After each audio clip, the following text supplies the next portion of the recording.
the Avalanches since I left you. Okay. Yeah. Yeah, one thing about electronic music that I could see why it turns a lot of people off, because it kind of it can lack a human element sometimes. And I think that's why it turns a lot of people off from it, because they want to feel something that's a human element. It's basically the antithesis of soul music, what I would say.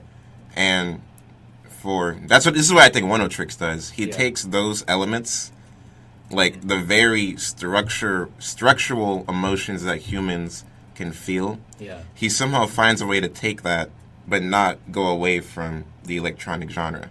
And I think that's what makes him special. Yeah, like he kind of found that spot where he could find that balance. Yeah.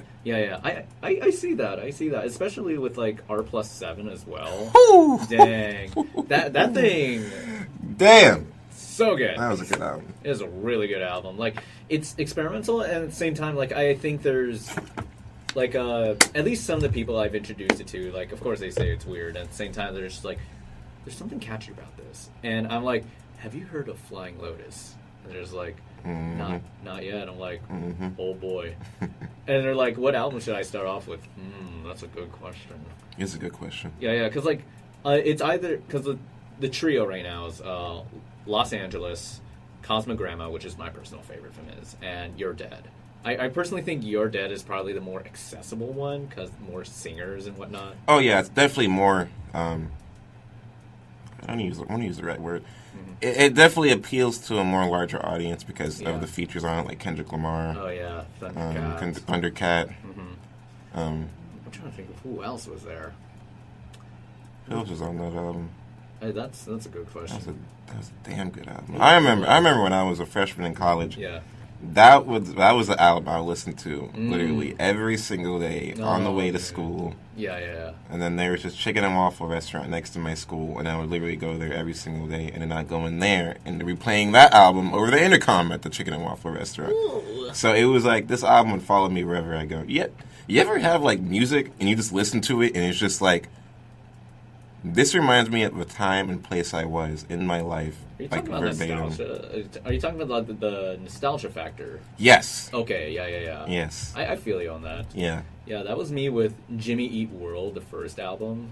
Because, I mean, it's like pop emo, at least before emo went pop.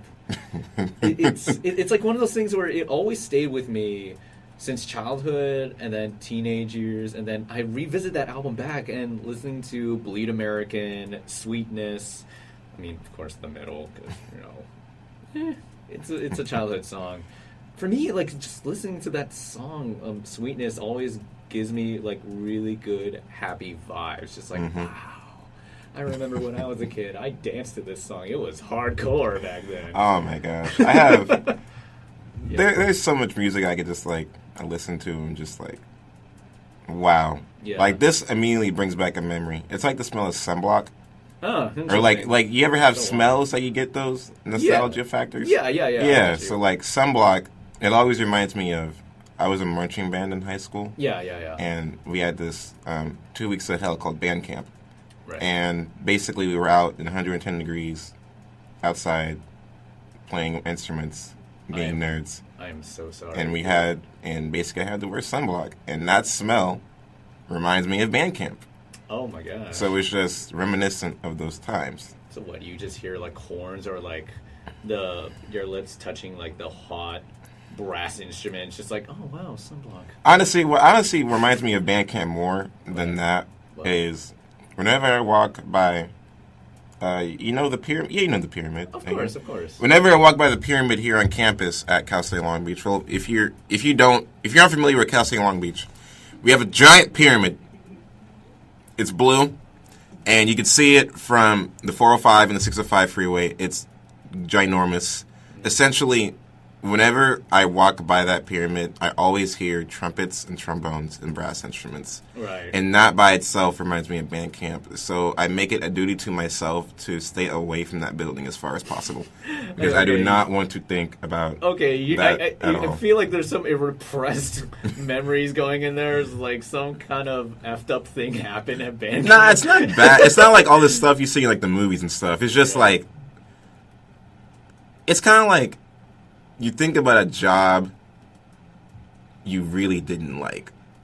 Yeah, it's just like, that's hey, the repressed memories. It's like, I don't want to think about that job right now. Whew, man. It's too close to home. Now I'm thinking about all the jobs I did used to have that I hated so much.